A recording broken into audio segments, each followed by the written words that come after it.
মৌলবীর কিতাব থেকে দলিল দিব না। কারণ যদি আমি আমাদের ব্যক্তিগত মাওলানার লেখা কিতাব থেকে দলিল দিই, মানুষ বলবে নিজের মৌলবী নিজের কথা বলবে। এমন এমন মুহাদ্দিস এবং যারা মিলাদুন নবী পালন করা বিদাত এবং নাজাইজ বলে, তাদের গুরুদের কিতাবে দেখাবো যে মিলাদুন নবী পালন করা বৈধ এবং সওয়াবের কাজ। সর্বপ্রথম আমাদেরকে জানতে হবে যে আমাদের নবী কত তারিখে জন্মগ্রহণ করেছেন। কারণ এটা হচ্ছে পশ্চিম বাঙ্গাল। এই বাঙ্গালের পাশে একটি দেশ আছে বাংলাদেশ। এই বাংলাদেশে দাড়ি টুপিওয়ালা দাজ্জালের কোনো কমতি নাই।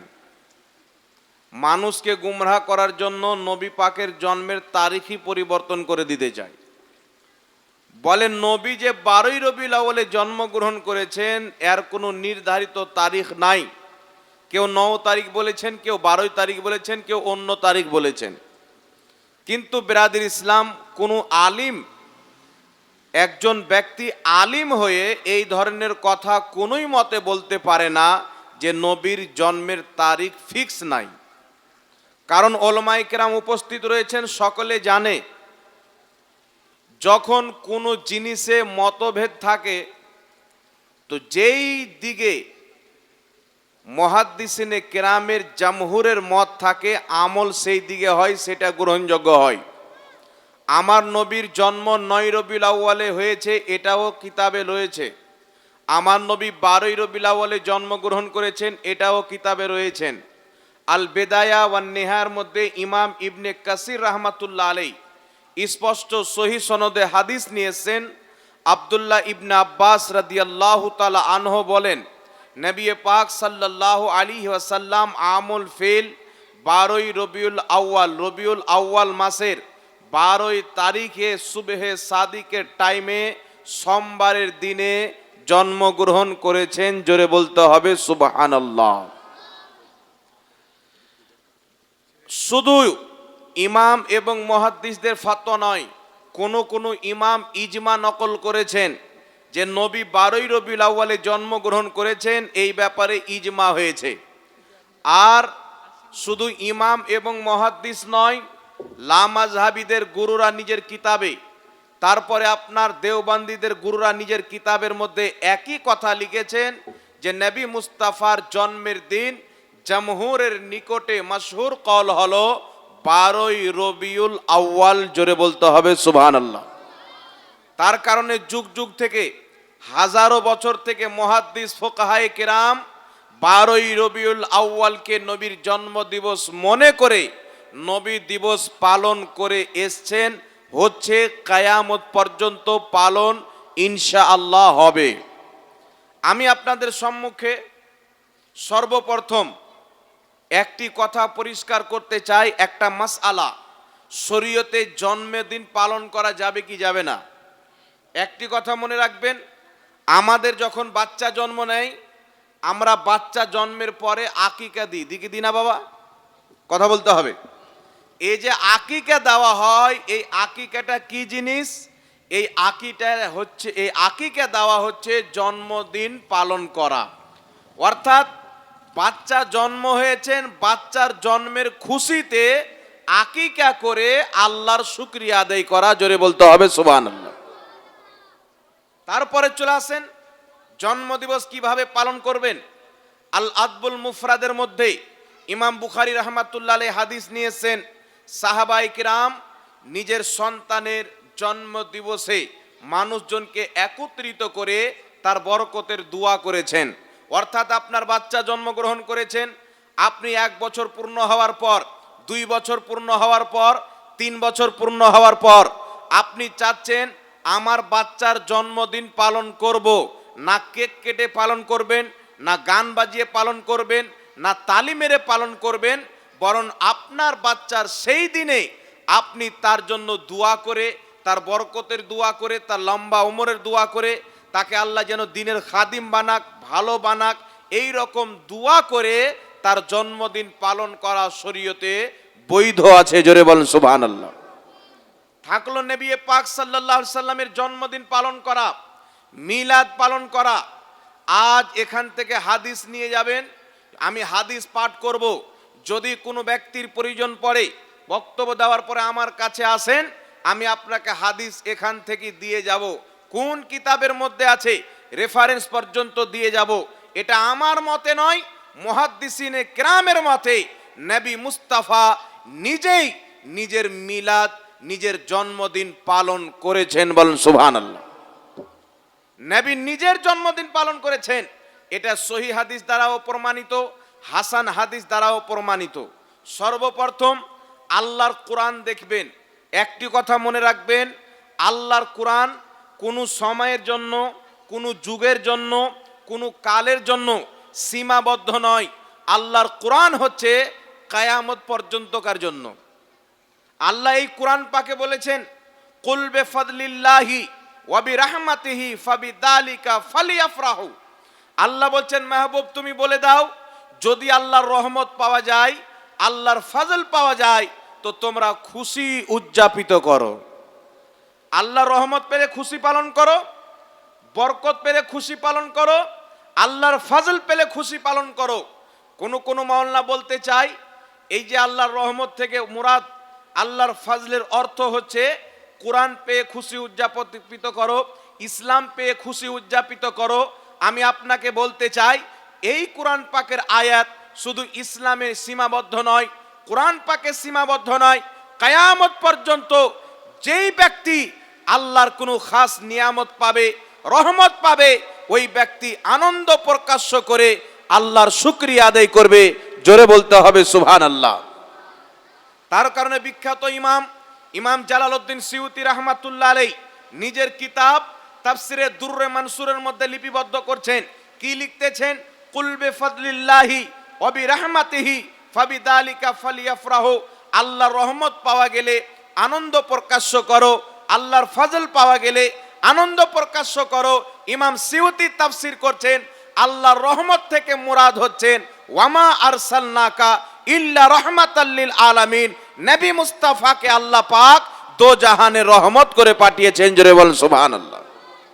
তো আমাদের নবী রহমত, কোরআন পাকের তাফসির বিভিন্ন রকমের হয়। একটি হচ্ছে কোরআন থেকে কোরআনের তাফসির, আল্লাহর রহমত পাওয়া গেলে খুশি প্রকাশ করো। আর আমাদের নবীকে আল্লাহ বলেছেন ওয়ামা আরসালনাকা ইল্লা রাহমাতাল লিল আলামিন, আমি আমার নবীকে সমগ্র জগতের জন্য রহমত করে পাঠিয়েছি। জোরে বলতে হবে সুবহানাল্লাহ। তাহলে নবী পাককে পেয়ে আমরা খুশি উদযাপিত করব কি করব না? জোরে বলতে হবে বাবা। যদি কোনো ব্যক্তি খুশি না হয় মিলাদুন নবীতে, নবীর জন্মের মেহিনাতে, জন্মের তারিখে খুশি না হওয়া কার চরিত্র? খুশি হওয়া কার চরিত্র? নবীর আগমনে খুশি হওয়া, আনন্দিত হওয়া, খুশি প্রকাশ করা, খুশি উদযাপিত করা, এটা হচ্ছে আল্লাহর সুন্নাত। আর দুঃখ হওয়া, কান্না করা, এটা হচ্ছে ইবলিসের সুন্নাত। আমরা আহলে সুন্নাত ওয়াল জামাত খুশি উদযাপিত করে আল্লাহর সুন্নাতে আমল করি। যাদের কষ্ট হয় তারা ইবলিসের সুন্নাতে আমল করে। কেন ইবলিসের সুন্নাতে আমল করে? উঠান কিতাব খাসাইসুল কুবরার মধ্যে লিপিবদ্ধ রয়েছেন, মাওয়াহিবুল্লাহদ্দিনের মধ্যে লিপিবদ্ধ রয়েছেন, একাধিক কিতাবের মধ্যে পেয়ে যাবেন। আল্লাহ তাবারাক ওয়া তাআলা নবী পাককে দুনিয়াতে পাঠাবেন, কাতার কাতার হিসাবে মিছিল রূপে আসমান থেকে ফেরেশতাকে জমিনে পাঠাচ্ছেন। আল্লাহ কত আনন্দিত ছিলেন। মহান রব্বুল আলামিন ফেরেশতাকে দিয়ে 3টি পতাকা দিয়ে পাঠালেন। একটি পতাকা কাবা ঘরে লাগানো হলো, একটি পতাকা পূর্ব দিকে লাগানো হলো, আরেকটি পতাকা পশ্চিম দিকে লাগানো হলো। আল্লাহ নবীর আগমনে খুশি হয়ে 3টি পতাকা লাগার আদেশ দিয়েছেন। আল্লাহর হুকুমে ফেরেশতা 3খানা পতাকা লাগিয়েছেন। শুধু তাই নয়, ইমাম জালালউদ্দিন সিউতি খাসাইসুল কুবরার মধ্যে হাদিস নিয়েছেন, আমার নবী, আপনার নবী যখন মেরাজের রাত্রিতে গেলেন, নবী দেখছেন প্রথম আকাশে বিশাল একটি খাম্বা, দ্বিতীয় আকাশে বিশাল একটি খাম্বা, তৃতীয় আকাশে বিশাল একটি খাম্বা।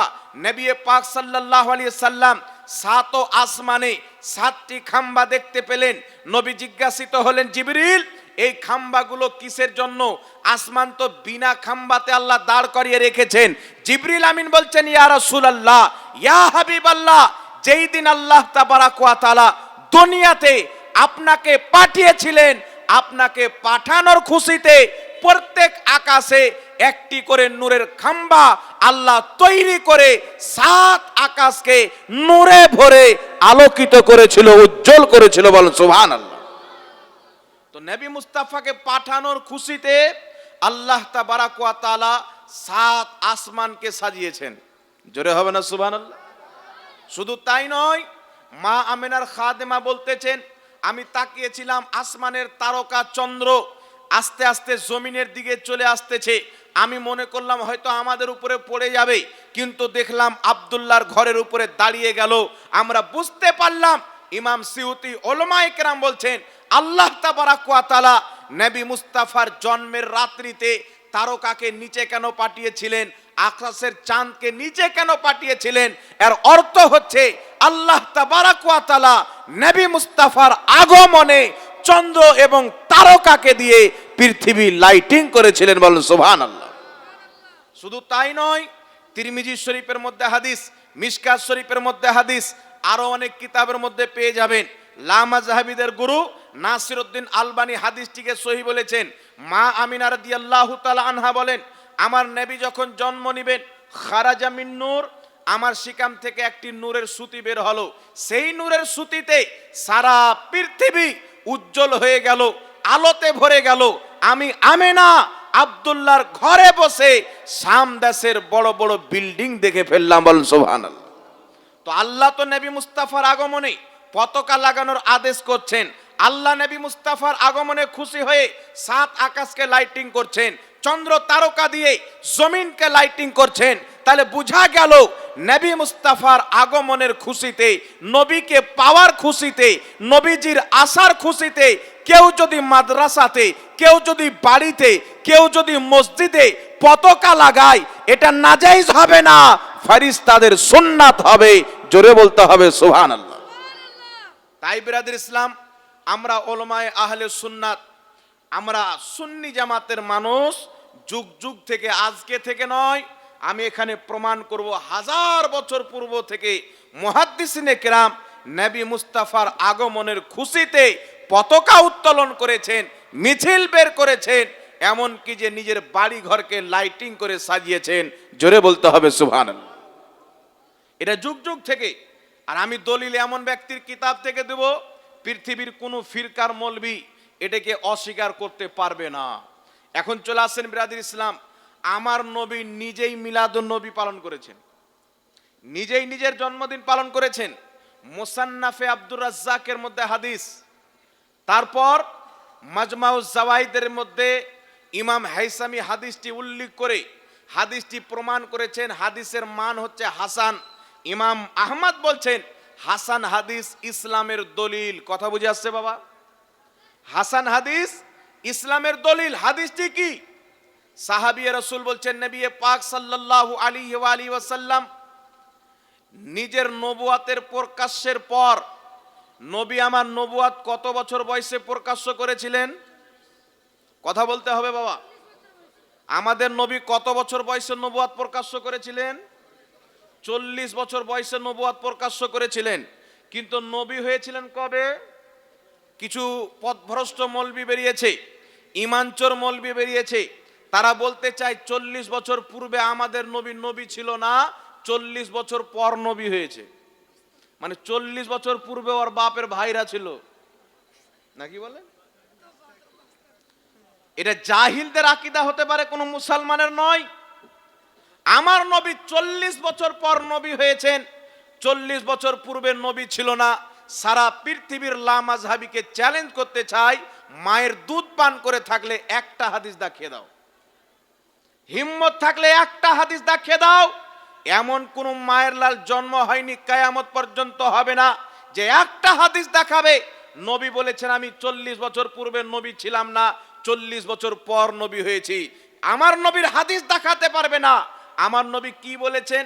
হাকিম আল মুস্তাদরাক আলা সহিহাইনের মধ্যে হাদিস, ইমাম বুখারী তারিখুল কবিরের মধ্যে হাদিসটি লিখেছেন, ইমাম তাবরানী মুজামুল কবিরের মধ্যে হাদিসটি লিখেছেন, ইমাম মুনজিরি বলছেন ইসনাদহু সহিহ, হাদিসের সনদ হচ্ছে সহিহ। ইমাম হাকিম আল মুস্তাদরাকে হাদিস উল্লেখ করার পর বলছেন হাজা হাদিসুন সহিহুন, এই হাদিস হচ্ছে সহিহ হাদিস। হাদিস কি? সাহাবী জিজ্ঞাসা করছেন, ইয়া রাসূলুল্লাহ মাতা কুনতা নবিয়ান, ইয়া রাসূলুল্লাহ আপনি নবী কবে হয়েছেন? আমার নবী বলছেন কুনতু নবিয়াও, আমি ওই সময়তে নবী হয়ে গেছিলাম, ওয়া আদামু বাইনা রূহে ওয়াল জাসাদ, যখন আদমের দেহের মধ্যে আত্মা ভরা হয়নি আমি মুস্তাফা নবী হয়ে গেছিলাম। এটা হচ্ছে নবীর দেওয়া আকীদা। আর কিছু লোক মনে করছে মৌলবী আমাদেরকে সহি আকীদা দিচ্ছে, কিন্তু জানে না এই আকীদা ক্যাচড়া, গাড্ডার ছাপ আকীদা। নবী 40 বছর পূর্বে নবী ছিল না, 40 বছর পর নবী হয়েছে। এ মৌলবী তো ইহুদির এজেন্ট, কাদিয়ানির দালাল। কারণ আমার আপনার নবী 40 বছর পর নবী হয়নি, বয়সান নবুয়াত 40 বছর পর নবুয়াতের প্রকাশ্য ঘটিয়েছেন। জোরে বলেন সুবহানাল্লাহ। আমার নবী যে নবী 40 বছর পর এলান করেছেন, এই মর্মে আরো অনেক হাদিস আছে। রাসূলে পাক বলেছেন আমি আদমের সৃষ্টির পূর্বেই খাতেমুন নবীন হয়ে গেছিলাম। আল্লাহ শুধু নবী বানায়নি, খাতেমুন নবুয়তের খেতাবও দিয়ে দিয়েছিলেন। আমার আপনার নবী সাল্লাল্লাহু আলাইহি সাল্লাম 40 বছর পর নবুয়াতের এলান করেছিলেন, নবুয়াত প্রকাশ্য করেছিলেন। এখানে একটি মাসআলা হয়, আপনাদের এলাকায় আপনাদের মুর্শিদাবাদে জলঙ্গিতে একটা বিমল দাসের বেটা আছেন, একটা ভিডিও দেখলাম, কিছু হাদিস পেশ করছে মানুষের সামনে। এই হাদিসে আছে নবী 40 বছর পর নবী হয়েছেন, এই হাদিসে আছে নবী 40 বছর পর নবী হয়েছেন। আমি প্রত্যেকটা হাদিসকে যখন দেখলাম, হাদিসের অর্থ কিছু আছে আর অর্থ বানাচ্ছে কিছু। হাদিসে আছে 40 বছর পর নবী, নবুয়াতকে প্রকাশ্য করলেন, আর এ অনুবাদ করছে 40 বছর পর নবী নবী হলেন। নাউজুবিল্লাহ বলবেন না? তাহলে 40 বছর পর যদি নবী নবী হয়ে থাকে, তাহলে আমার নবী বলছেন কুনতু নবিয়্যান ওয়া আদামু বাইনা রূহি ওয়াল জাসাদ।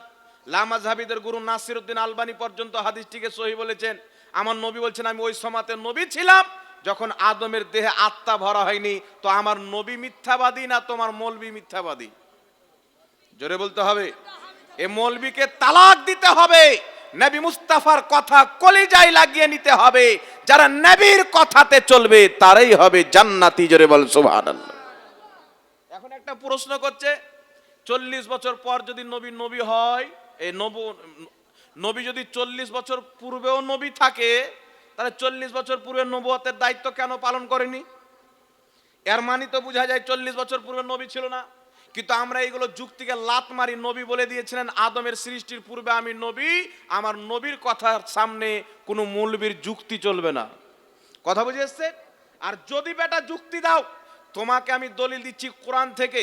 আল্লাহ কোরআন পাকের মধ্যে বলেছেন সূরাতুল মারিয়াম, ঈসা আলাইহিস সালামকে আল্লাহ পাক মারিয়ামের শিকামে যখন পাঠালেন জিবরিল আলাইহিস সালামের মাধ্যমে, উনি জন্ম নেবেন, মারিয়ামের বিয়ে হয়নি, টেনশনে আছেন আল্লাহ আমার বিয়ে হয়নি, আমার গর্ভে ঈসা পয়গম্বর, আমাকে তো মানুষ জিজ্ঞাসা